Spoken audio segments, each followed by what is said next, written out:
Assalamualaikum, sir. Walaikum salam.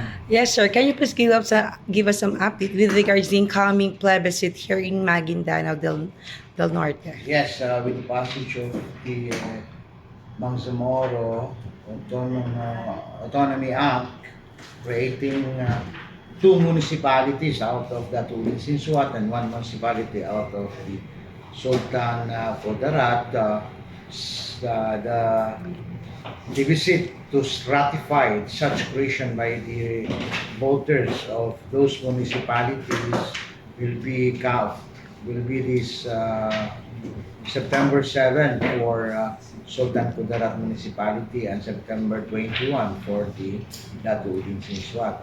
By reason thereof, calendar of activities were issued by the Commission on Elections. In fact, the previous period for Sultan Kudarat will start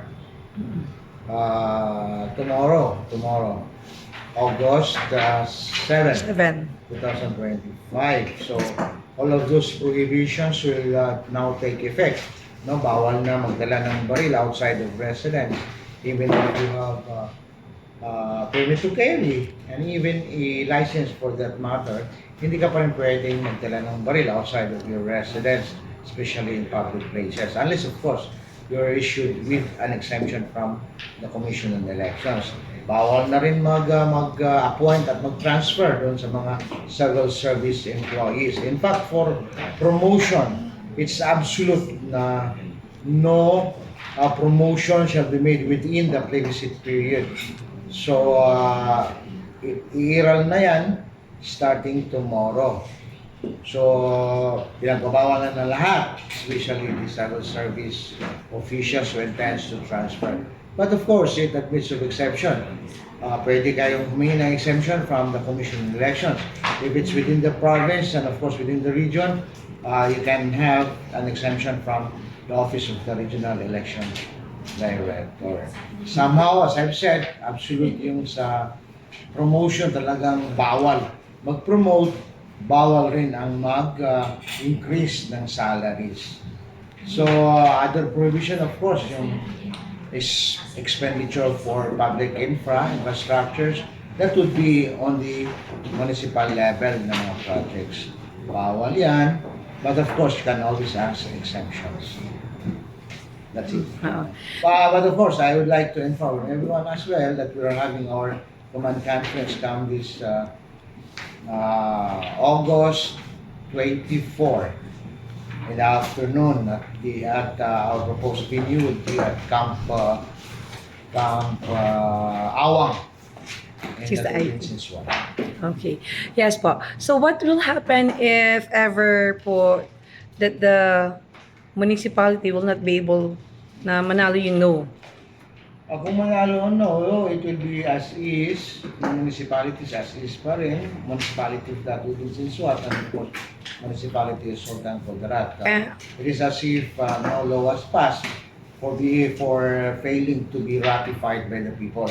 You have to note that it's the people, the electorate, the registered voters who have that power to ratify or in other words to approve such the law creating the new municipality. Kaya assist pa rin yun yun pa rin yung mga municipality. But if ever the yes vote will win, then the three municipalities will be created as if with the same status with the other municipalities. If ever manalo yung yes, the mayors will be coming within the SB member, within the current positions, or the BARM will appoint? Actually, those incumbent elected officials were elected as such in the municipalities of Sultan Kudarat and of course Datuudin Sinswat. Now, if the yes votes will win, of course new municipalities will be created, and it's now up to the governor who will appoint the councilors and the municipal mayor, no, for appointment na yan as officer in charge for the new municipality, or the chief minister, of course, being part of the regional government. panawagan niyo po para sa taong bayan po ng Bangsamoro? Yeah, dapat tayo ay makilahok. We should be vigilant enough.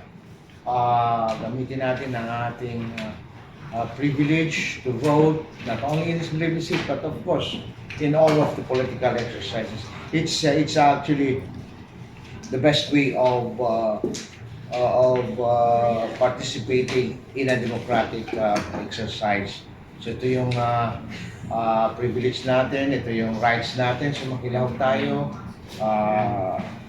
pumoto tayo, of course, and the very foundation of that is to have register as registered voters. Ongoing pa rin yung registration natin in the offices of the election officers from 8 o'clock in the morning up to 5 o'clock in the afternoon.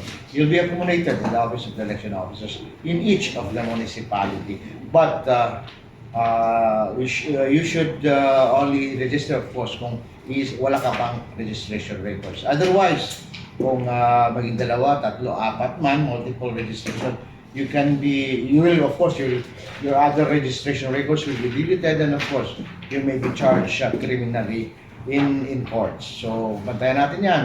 And of course, when I say vigilant, bantayan natin each and every step of our political exercise para naman yung objective ng ating election ay makuha natin, and of course, penultimately, we will achieve yung pinakaasam-asam natin na more developments, more progress in our communities. Thank you. And any message po for the national government? Yeah, of course, sana ipagpatuloy nila ang pagtulong sa atin, lalo na yung mga local government units, and of course, dito sa Bangsamoro. Ipagpatuloy nila ang pagbigay ng mga tulong para sa kaikaunlad ng ating bayan, of course, for the upliftment of the welfare of our inhabitants. Not only that I am assigned in the Bangsamoro, but likewise, I'm also a member of the Bangsamoro community. So, I work not only as a government officer, but likewise as I've said, as a member of the Bangsamoro people. Thank you, friends. Okay.